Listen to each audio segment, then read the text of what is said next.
I take refuge in the Buddha, in the light of the Dharma, in the mind of the Sangha. Zen Flesh, Zen Bones, story number 41, Joshu Zen. Now, this particular story is kind of an abstraction from a koan in the Mumonkan of the great master Chao Chu, Joshu in Japanese. One of the greatest of the masters in China. Said that he practiced until he was 80. He traveled around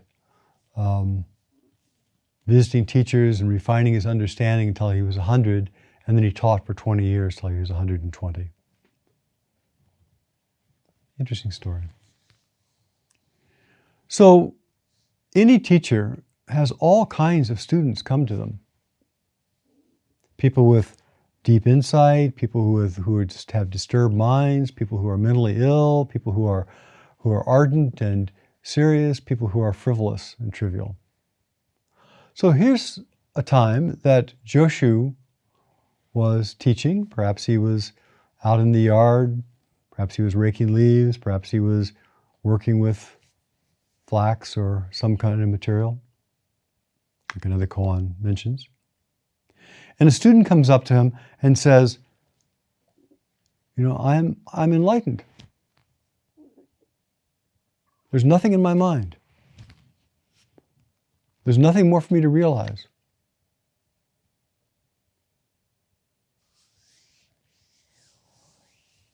Well, what shall I do now?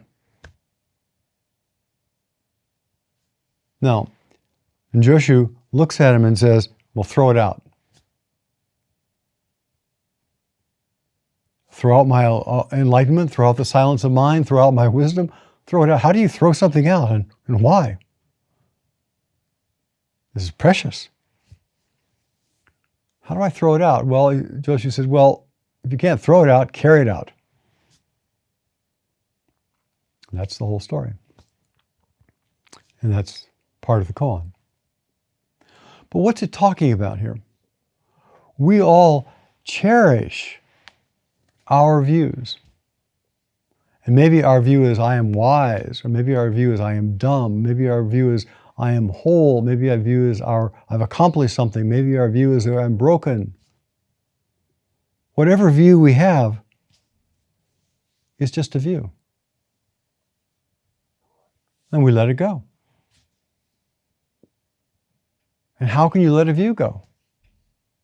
Other than letting it go. So the view that I've accomplished something, or the view that I have nothing in my mind, is something in the mind. Something still to be held on to. So how do we not hold on to what we're holding on to? And the two essential ways are both, first, pay attention to the reality of this moment, always changing, always vivid, never stuck. Or get really curious about what is this in my mind? What is this thing that I think I have? What is this thing that is real? And be curious as to its nature.